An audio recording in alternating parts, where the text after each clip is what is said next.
नमस्कार दोस्तों, आज पेश आपके सामने मैथिली शरण गुप्त की लिखी हुई एक कविता सखी वे मुझसे कहकर जाते। बहुत ही प्रसिद्ध कविता है ये, और इस कविता में कवि ने यशोधरा, जो कि गौतम बुद्ध की पत्नी थी, उनके दुख, उनकी वेदना को दिखाने की कोशिश की है। जो वेदना यशोधरा को गौतम बुद्ध के यकायक एक रात एकांत में चुपचाप चले जाने से हुई है। तो यशोधरा अपनी सखी से कहती हैं कि सखी वे मुझसे कहकर जाते, कह तो क्या मुझको वे अपनी पथ बाधा ही पाते। कि हे सखी, वो चले तो गए, लेकिन अगर उन्होंने अपने इस जाने का जो राज है वो मुझे भी बताया होता कि वो जाने वाले हैं, तो क्या तू ही बता, मैं उनके रास्ते में आती।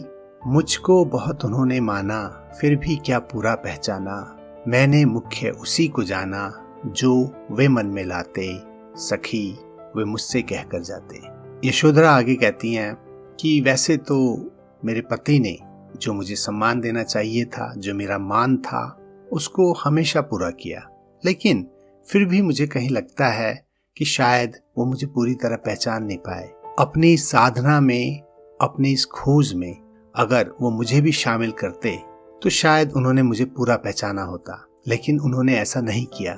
जहां तक मेरी बात है, मैंने उसी चीज को सर्वश्रेष्ठ माना जो उनके मन में आती थी। जो भी वो कहते थे, जो भी वो सोचते थे, जो भी उनका चिंतन था, वही मैं सोचती थी और वही मेरा चिंतन होता था। इसलिए काश कि वो मुझसे कहकर जाते और यूं चुपचाप न जाते।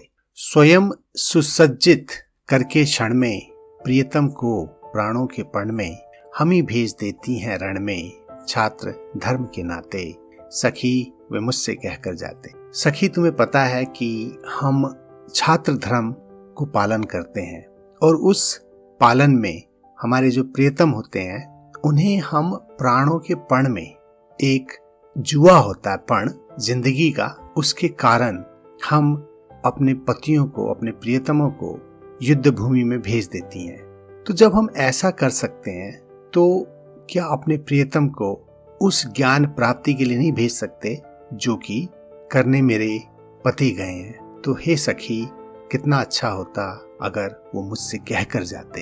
हुआ ना ये भी भाग्य अभागा, किस पर विफल गर्व अब जागा, जिसने अपनाया था त्यागा, रहे स्मरण ही आते, सखी वे मुझसे कहकर जाते। और अब ये हालत है कि जो ये छात्र धर्म की बात जो मैंने की है, अब मैं उसे भी नहीं कर सकती। मतलब यहाँ तक भी नहीं हुआ कि उन्हें मैं खुशी खुशी विदा कर सकूं। और इसलिए अब किस बात पे मैं गर्व करूं। और जिन्होंने मुझे अपनाया था वही त्याग कर चले गए, और बस अब तो उनका स्मरण, उनकी याद ही आती है। तो हे सखी, कितना अच्छा होता अगर वो कहकर जाते। नयन उन्हें है निष्ठुर कहते, पर इनसे जो आंसू बहते, सदैव हृदय वे कैसे सहते, गए तरस ही खाते, सखी वे मुझसे कहकर जाते। वो विदा हो गए एक रात को चुपचाप।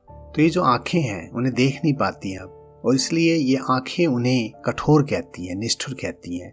लेकिन यहाँ पे यशोधरा इस बात को भी मानती हैं कि शायद जब वो जा रहे होते और यशोधरा की आंखों से आंसू बह रहे होते, तो शायद ये भी होता कि गौतम बुद्ध का जो कोमल मन था वे उन आंसुओं को नहीं सह पाते, और ऐसी हालत में वो जाते भी तो मुझ पे तरस खाते हुए जाते। तो हे सखी, अगर वो मुझसे कहकर जाते। तो यहाँ पे यशोधरा ये भी मानती हैं कि वो चुपचाप गए, इसमें मेरी भी भलाई थी। उन्होंने सोचा होगा कि शायद ये सह नहीं पाएगी, इसलिए मैं इसे बिना बताए ही चला जाता हूँ। लेकिन फिर भी वो कहते हैं कि काश अगर वो मुझसे कहकर जाते। जाए सिद्धि पावे वे सुख से, दुखी ना हो इस जन के दुख से, उपालंब दू मैं किस मुख से, आज अधिक वे भाते, सखी वे मुझसे कहकर जाते। अब यहाँ यशोधरा कहती हैं कि ईश्वर करे कि उन्हें सिद्धि प्राप्त हो, उन्हें उस सिद्धि प्राप्त करने में कोई दुख ना हो, उस सुख के साथ वो सिद्धि पाएं, और इस जन मैं जो हूँ इसके दुख से उनको दुख ना पहुंचे। और उपालंब मतलब जो उल्हाना है, अगर मैं उन्हें दूं भी तो किस मुंह से, क्योंकि वो तो जग की भलाई के लिए ही गए हैं। और आज जब मैं सोचती हूँ इस बात को कि संसार की भलाई के लिए उन्होंने इतना त्याग किया है, तो मुझे वो और भी अच्छे लगते हैं, और भी भाते हैं। लेकिन फिर ये जो दुख है, ये जो मलाल है, वो फिर उनके मुंह पे आ जाता है कि सखी काश वो मुझसे कहकर जाते। गए लौट भी वे आवेंगे, कुछ अपूर्व अनुपम लावेंगे, रोते प्राण उन्हें पावेंगे, पर क्या गाते गाते सखी वे मुझसे कहकर जाते। कोई नहीं, वो गए हैं तो लौट कर भी आएंगे, और जब आएंगे तो कुछ अपूर्व अनुपम होगा। वो सिद्धि विनायक होंगे, उनके पास ज्ञान का कभी न खत्म होने वाला भंडार होगा। और ये जो रोते हुए प्राण है मेरे, जो उन्हें रात दिन देखना चाहते हैं, उनकी याद में दुखी होते हैं, तो ये प्राण आखिर में रोते रोते ही सही उन्हें फिर देखेंगे, पर क्या गाते गाते। लेकिन उस समय उन्हें फिर से पाना एक बहुत ही अपूर्व बात होगी, सुंदर बात होगी। लेकिन क्या मैं खुश होंगी उस वक्त? मतलब जो भाव हैं वो इतने ज्यादा हो जाएंगे कि शायद मेरी आंखों से सिर्फ आंसू ही बरसेंगे, क्योंकि इतनी खुशी होगी। इतने दिनों के बाद, इतने युगों के बाद उनसे मिलना होगा कि जो नयन है मेरे, वो भले ही अभिभूत हो जाए उन्हें देखकर, लेकिन इन आंखों में आंसू होंगे। सखी वे मुझसे कहकर जाते, और फिर वो कहती हैं कि काश एक बार ही सही, जब वो गए थे तो मुझसे कहकर जाते। तो दोस्तों, ये था इस कविता का भाव। जल्दी आपसे एक नई वीडियो में फिर मुलाकात होगी। तो आज के लिए इतना ही।